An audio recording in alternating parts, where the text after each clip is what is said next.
Halo teman Undercut Vlog, apa kabar? Semoga sehat semua kalian ya sekeluarga.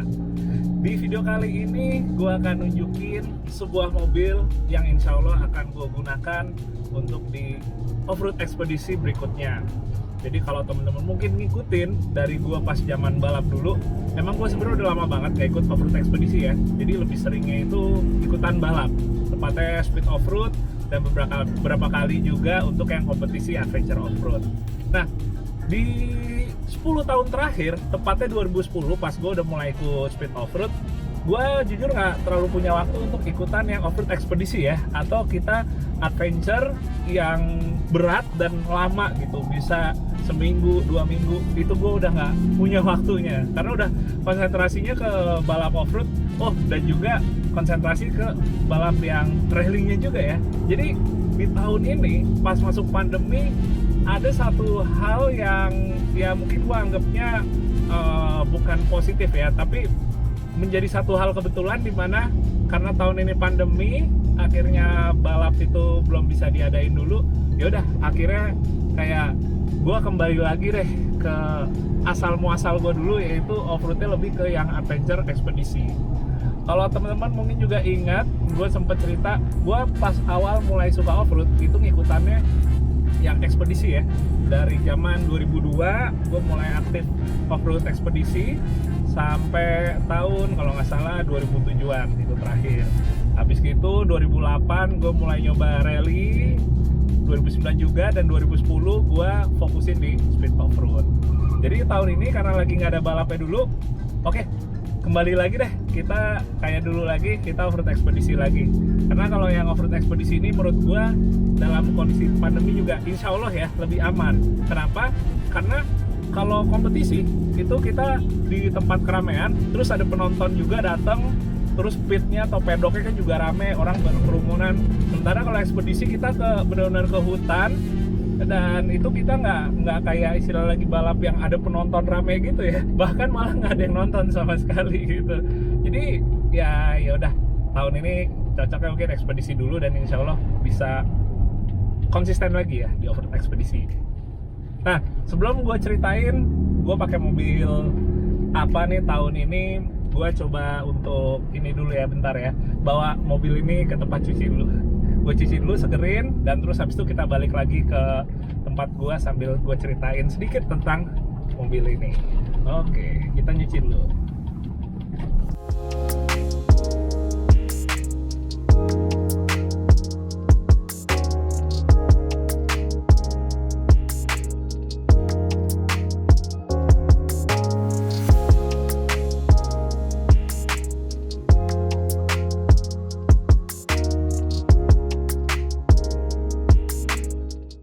Oke teman-teman, mobilnya udah bersih. Kita ngobrolnya nanti aja ya. Tunggu balik dulu ke tempat gua. Ya, kita balik ke kantor. Bismillah. Assalamualaikum.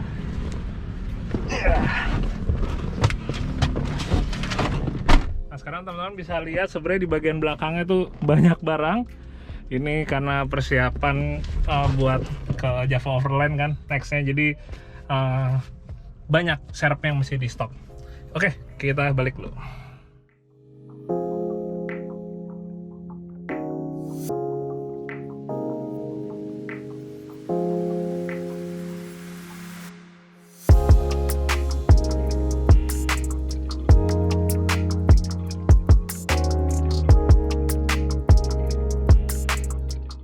Ya, ini dia teman-teman mobilnya, Jeep Wrangler JK. Kalau ada yang penasaran, ini Rubicon apa bukan? Bukan. Ini trimnya atau variannya itu yang sport. Kalau yang sport itu memang dia di bawahnya Rubicon ya. Tapi untuk sebagian orang juga, kenapa lebih baik ngambil yang sport? Karena kalau mungkin juga untuk off-road nanti kayak mau di-upgrade lagi, kayak bagian mungkin gardannya atau bagian lain, dirasa pilihan yang tepat itu ngambil yang sport. Kalau misalnya emang ada yang mau off-road tapi nggak diganti sama sekali bagian kakinya, itu emang yang Rubicon itu lebih oke ya untuk off-roadnya. Terutama dia dari transfer case-nya, dari gardannya, itu beda kalau dibandingin sama JK yang sport, yang Sahara, dan lain-lain. Jadi mobil ini teman-teman adalah Wrangler JK Sport tahun 2014. Ini mobilnya sebenarnya bukan baru jadi ya, walaupun kelihatannya tuh kayaknya kayak baru selesai dibangun, tapi ini sebenarnya mobilnya udah berapa tahun jadi. Dulunya, sebelumnya ini pemiliknya adalah Om Ari Arnolf. Om Arnolf ini sempat pakai JK ini berapa tahun untuk ekspedisi ya, salah satunya untuk TOX juga. Makanya ini masih ada stikernya, nomornya 99 nih, keren nomornya. Setelah itu akhirnya JK ini berpindah tangan teman-teman ke Om Bobby. Dan setelah dimilikin sama Om Bobby ini ngajak gua untuk jadi navigator sekaligus juga untuk bantu juga mentoring ya untuk nyetir off-roadnya. Jadi selain gue juga ikutan untuk sebagai urusan narik seling, sambil mungkin juga pastinya nanti gue akan bikin video juga sambil juga sharing tentang gimana sih teknik nyetir off-road, lagi adventurean segala macamnya gitu. Ya insya Allah gue juga bisa membantu untuk hal itu. Setelah mobil ini dibeli oleh Om Bobby, ada beberapa bagian yang emang di-upgrade lagi ya. Salah satunya ini dia, untuk winch. Winchnya udah diganti, terus juga untuk over fendernya ini udah pada diganti. Dan salah satu yang spesial yaitu untuk gardannya. Nah, kalian bisa lihat jumlah bautnya. Ada 8, banyak banget. Nah, selain itu, karena udah pakai baut 8, velgnya juga diganti. Dan karena dia juga velgnya ukuran lebih besar lagi, 17 inch, jadi bannya juga ini ganti baru lagi. Tapi di video kali ini, gue nggak akan nge-review dulu, karena nanti reviewnya sekaligus untuk testingnya di track. Tapi kali ini gue pengen liatin dulu beberapa persiapan ya, sebelum besok ini mau masuk bengkel. Jadi ada beberapa persiapan kecil dulu yang harus diganti sebelum testing di awal minggu depan. Kita lihat barang-barangnya.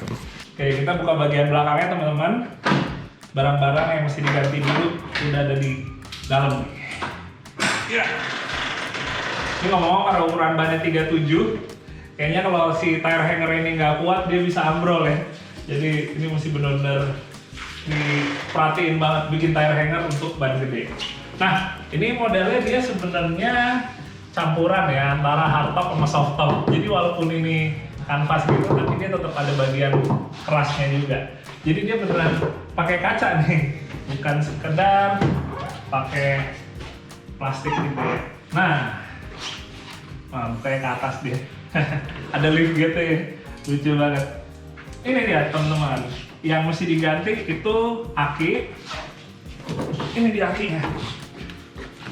Kalau teman-teman lihat di sini, ini akinya itu pakai 2 ya. Akinya Optima. Dan dia itu sebenarnya kalau kita ngomong dari ampernya ya, ampernya itu dibilang gede banget juga enggak. Kayak misalnya ini ampere itu cuma sekitaran 50 atau 55 gitu kalau yang ini. Tapi yang pasti CCA-nya gede. Jadi kalau buat off-road, terutama untuk winching ya, kita butuh CCA yang gede ya. CCA tuh called cranking M. Jadi dia kemampuan aki untuk bisa mengeluarkan si daya listriknya dalam keadaan dingin. Jadi itu jadi salah satu penentu CCA-nya yang gede yang dibutuhin untuk winching. Jadi pakai aki Optima 2, dipasangnya di depan nanti. Terus juga ini ada beberapa parts yang emang di stok tapi bukan diganti sih. Ini dia, Yukon gear. Ini adalah final gear. Rasio gearnya ini berapa nanti pas review gue kasih tauin. Tapi kalau share final gearnya juga jadi salah satu barang penting pas kita mau off-road ekspedisi ya. Kita jauh-jauh ke hutan apa, ini suka berpotensi rontok. Jadi wajib final gear serepnya ada. Oh iya, ngomong-ngomong ini di sini juga bentukannya kayak mobil untuk overland di Australia gitu. Maaf ini masih berantakan. Jadi dia ada lacinya gitu ya teman-teman ya. Dia ada lacinya. Kalau teman-teman lihat sini, dia bisa buat segala macam. Kayak ini sekarang ada selang kompresor, buat locker, semua ada di sini. Emang masih berantakan banget karena mobilnya juga baru diambil, jadi ya udah ini sambil rapiin juga. Terus kita lihat ke samping. Di sini ada serep untuk seling. Nah, ini dia teman-teman. Ini serep seling juga jadi satu hal yang wajib ya, jaga-jaga kalau misalnya putus. Sebenarnya kalau plasma gini kita tetap bisa sambung teman-teman, kayak dirajut lagi gitu, bukan dirajut lagi, diikat lagi gitu, tapi tetap memang baiknya ada serep selingnya ini. Enak karena plasma, enteng. Soalnya kalau pegang serep yang seling baja berat banget. Yang berikutnya, ini dia. Oli-oli, ini juga nggak kalah penting. Ini jadi mau diganti, mulai dari oli mesin, oli maticnya juga teman-teman. Sekalian juga nanti ngecek juga untuk kayak misalnya oli power steering, untuk minyak rem, sama yang nggak kalah penting untuk coolernya. Jadi hal-hal itu emang walaupun mobilnya istilahnya kilometernya belum nyampe taruh misalnya berapa ribu ya sesuai untuk digantinya. Tapi kalau mobilnya juga diem lama, bukan berarti kayak olinya juga aman ya. Jadi itu juga baiknya dicek sebelum perjalanan panjang. Jadi udah jangan pakai toleransi deh buat kayak gitu. Oh iya, sama ada satu lagi yang bakal diganti itu ini teman-teman, alternator.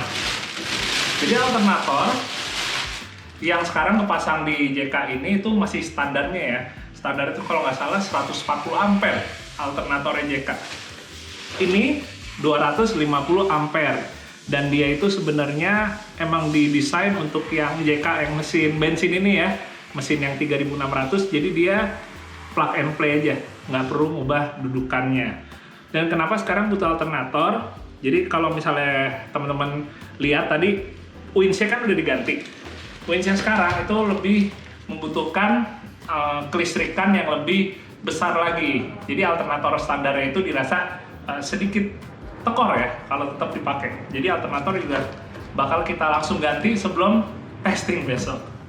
Oke, jadi teman-teman tadi udah lihat barang-barang apa aja yang siap buat ditempel ke sini ya untuk diganti, terus juga serep-serepnya. Walaupun itu sebenarnya baru sebagian kecil ya, yang kebetulan aja gue bawa hari ini.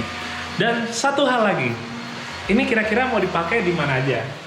Jadi emang terdekat insya Allah untuk di Java Overland di akhir bulan ini. Tapi selain itu sebenarnya gue dan Om Bobby targetnya adalah untuk ikut IOX tahun depan. IOX tahun depan, dan sebelum IOX itu ada namanya pra-IOX ya, atau pre-eventnya. Itu insya Allah mungkin di bulan Desember di Malang. Jadi itu adalah target kita preparation untuk itu semua.